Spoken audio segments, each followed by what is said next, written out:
കഴിഞ്ഞ ദിവസം ഞാൻ എൻ്റെ മുത്തശ്ശിമാരോട് ചോദ്യം ബാക്കിയാക്കിയാണ് പോയിട്ടുള്ളത്. അതിനുത്തരം കിട്ടിയിട്ടുണ്ടായിരുന്നോ? ഉണ്ടെങ്കിൽ താഴെ പറഞ്ഞ മതിയേ.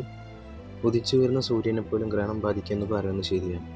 അതുപോലെ തച്ചുളി തറവാട് വാണിരുന്ന ആ പടത്തലവനെ ബാധിച്ച ഗ്രഹണമായിരുന്നു ഉണ്ണിയങ്കം.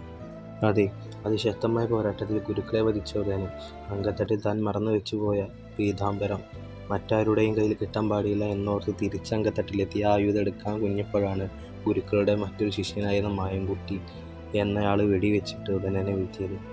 തൻ്റെ നേർക്ക് വരുന്ന ഏതൊരു ശത്രുവിനെയും നേരിടാൻ ഭയക്കാത്ത ആ വീരപുത്രൻ മാരകമായി മുറിവേറ്റിട്ടും തളരാതെ തന്നെ വധിക്കാൻ നോക്കിയ ആ ചതിയനെ കൊന്നുകളയുകയും ചെയ്തെന്നാണ് പറയപ്പെടുന്നത്.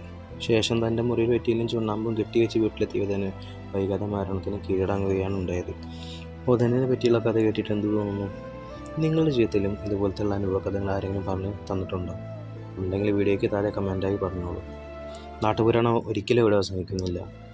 ഇനിയും നിങ്ങളും കൂടെ ഉണ്ടെന്ന പ്രതീക്ഷയിൽ നമുക്ക് കാണാം മറ്റൊരു കഥയുമായി.